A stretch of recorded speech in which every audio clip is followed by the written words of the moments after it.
Most recreational drugs operate on a simple, predictable transaction. A user trades a margin of their physical health and functional sobriety for a temporary, engineered high.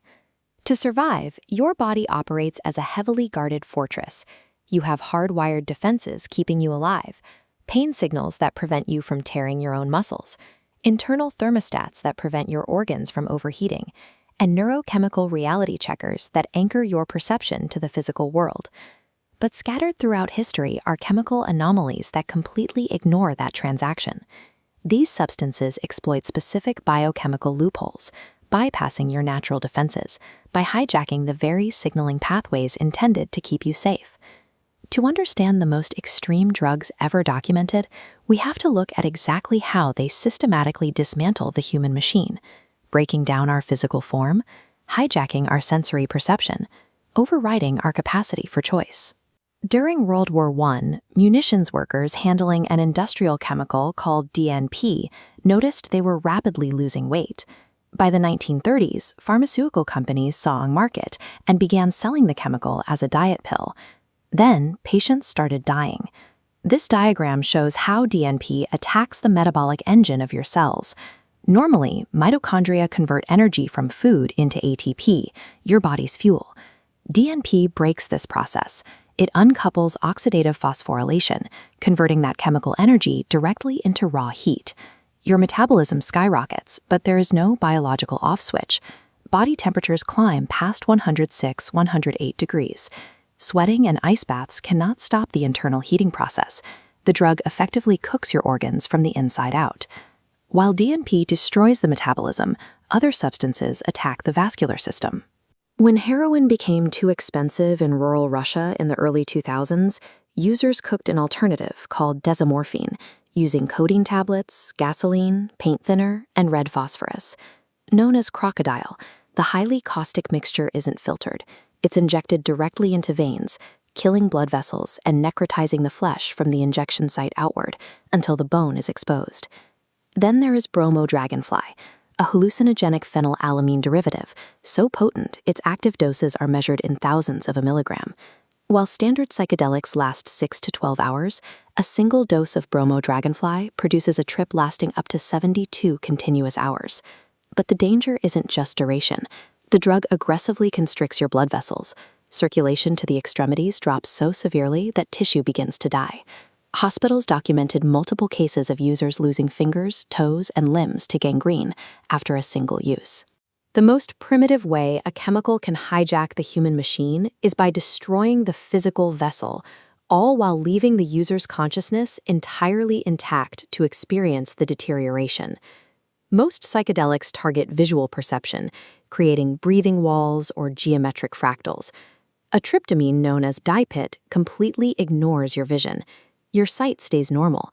Instead, it exclusively targets your auditory processing. Every sound you hear becomes warped. Human voices drop several octaves into a deep, demonic register. Familiar music sounds alien and out of tune. The pitch shift applies to everything, selectively corrupting one specific sense for up to 12 hours. Other drugs corrupt the brain's internal warning systems. Around 2014, a synthetic cathinone called alpha-PVP, or Flocka, hit the streets. It flooded users' brains with dopamine and norepinephrine, spiking body temperatures past 105 degrees and generating rampant paranoia. Medical professionals call this state excited delirium. Police reported subjects displaying massive strength, a result of the drug silencing the body's internal governors.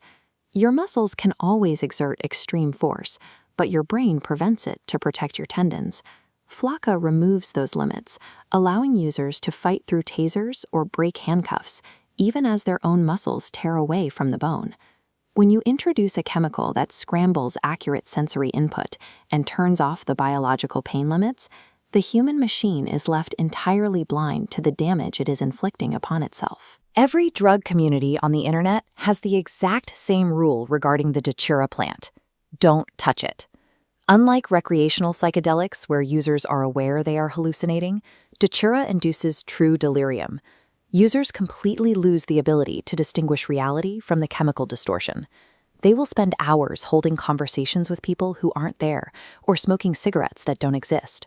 The hallucinations are completely mundane and utterly convincing, trapping the user in a waking dream for days. In Colombia, criminals use a closely related tropane alkaloid called scopolamine, or devil's breath, to induce a state of absolute passive compliance. They extract the powder from borrachero trees and blow it directly into a victim's face. This animation illustrates what happens next. The drug blocks acetylcholine receptors in the brain, instantly disrupting memory formation and decision-making. You do not lose consciousness. You remain awake, completely operational, and appear entirely normal to bystanders. Because the brain can no longer process risk or store the current moment into memory, the faculty of refusal simply stops working. Victims have been documented handing over their bank cards and helping robbers carry furniture out of their own homes without resistance. By paralyzing the ability to weigh consequences, scopolamine reduces a person to a remote-controlled biological shell. At the very far end of the pharmacological spectrum are opioids engineered for extreme utility. Atorphine, known as M99, was developed in 1963 specifically to tranquilize elephants and rhinos. It is roughly 3,000 times more potent than morphine. To understand the math of these synthetics, look at this scale. On the left is a standard grain of salt. On the right are 3 microscopic specks representing a 20 microgram dose of carfentanil. Those 3 specks constitute a fatal human dose. You cannot see it with the naked eye. The sheer potency of these chemicals makes them viable weapons.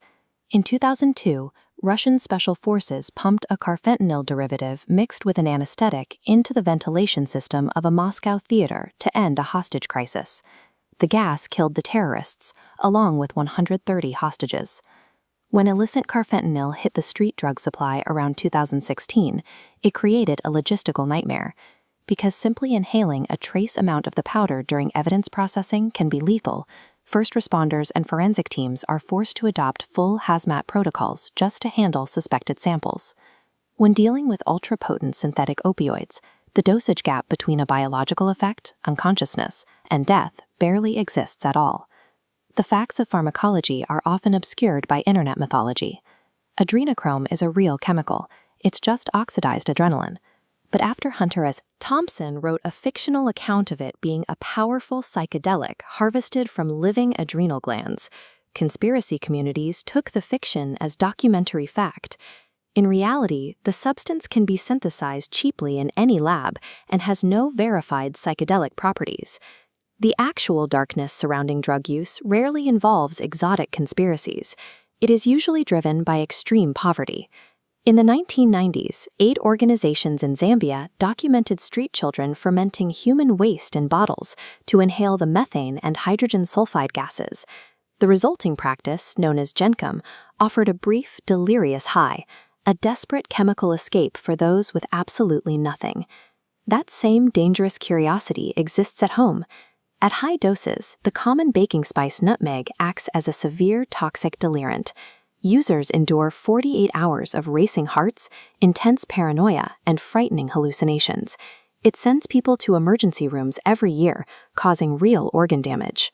Whether engineered in a clandestine lab, born out of desperate poverty, or sitting in a kitchen cabinet, these substances highlight the fragile nature of our biology.